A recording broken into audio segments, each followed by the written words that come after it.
Top 3 Scariest Motel Horror Stories That Will Freak You Out. Story 1. The One With No Checkout. It started as a simple road trip. You know the kind, long drive, quiet roads, no plans, just aimlessly exploring. But the moment you checked into that motel, things felt wrong. The building was old, the lights flickered in and out like the place was alive. The air was thick with dust, and the walls groaned with every gust of wind. You couldn't shake the feeling that you weren't alone. But that's impossible, right? It's just a motel. You head to your room, the keycard barely working, the door creaking open as if protesting your arrival. Inside it was worse. The room smelled like mildew and something metallic. You set your bag down and immediately noticed a figure standing motionless in the corner, their back turned toward you. The figure didn't move, didn't acknowledge your presence. A part of you screamed to leave, but you couldn't. You were frozen. With a shaking hand, you tried the light switch. It didn't work. The figure's head jerked to face you. Its eyes were wide, unblinking, black as voids, and the mouth stretched unnaturally, too wide. The room seemed to pulse around you, the walls getting closer, suffocating you. The door slammed shut behind you. And then the voice, no, not a voice, a whisper right behind your ear, "You'll never check out." You bolted out of the room, but no matter which door you opened, you were back in the same hallway. The lights flickered and you realized you were trapped. And that voice, it followed you, always one step behind, getting closer with every turn. You don't know what happened next. But you know this, the motel never lets you leave. And now it's aware of you waiting. Story 2, The Room That Never Was. The moment you booked the room, something felt off. It was too cheap for a place so close to the city, and the reviews were unsettlingly sparse, but curiosity got the best of you. You didn't think twice. When you arrived at the motel, it was hidden away in a small, crumbling part of town. The lights outside flickered like they were running out of energy, barely illuminating the rusted sign that read vacancy. You checked in.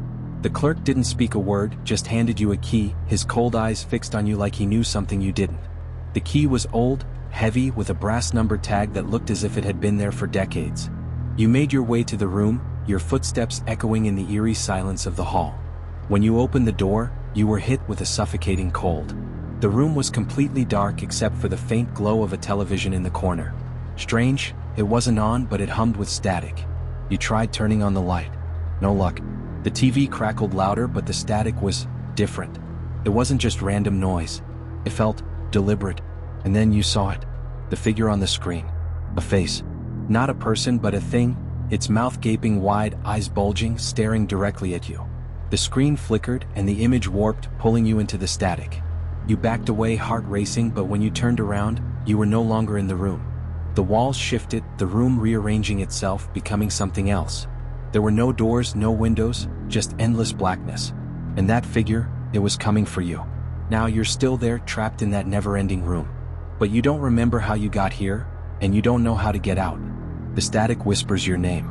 Calls to you, always pulling you deeper. It knows your every fear, and now it owns you. Story 3, The Motel That Knows You. You had just gotten off the highway when you saw it, the motel. It wasn't on any maps, but the neon sign beckoned you like a moth to the flame. You were tired, and the lights promised warmth, rest. You didn't think twice. Inside, the clerk barely looked at you as he handed you a key, but he had a strange look in his eyes, a mix of pity and fear. The room was strange too pristine for a place like this. No dust, no signs of wear. Everything was too perfect, but the silence was unsettling. It was too quiet, the kind of silence that makes your skin crawl. The walls seemed to press in on you, the temperature dropping the longer you stayed inside. When you finally closed your eyes to sleep, the nightmares came. At first, it was just a vague feeling, like someone was in the room with you. But then you saw the shadowy figures standing by the door.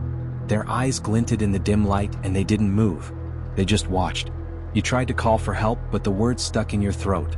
The figures seemed to lean closer, their breath hot and putrid on your skin. You woke up, but you weren't in your room anymore.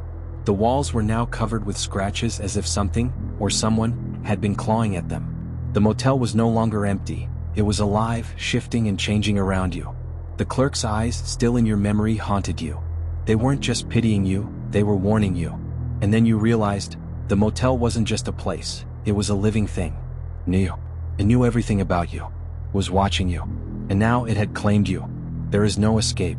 The motel knows. The walls are listening, the floors are listening, and the shadows have their eyes on you.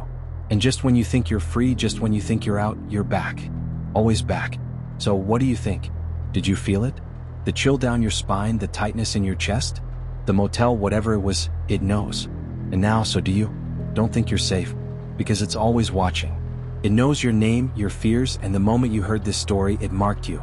So if you value your sanity, if you don't want the motel to find you, subscribe now. Before it's too late. You've invited it in. Now it's waiting.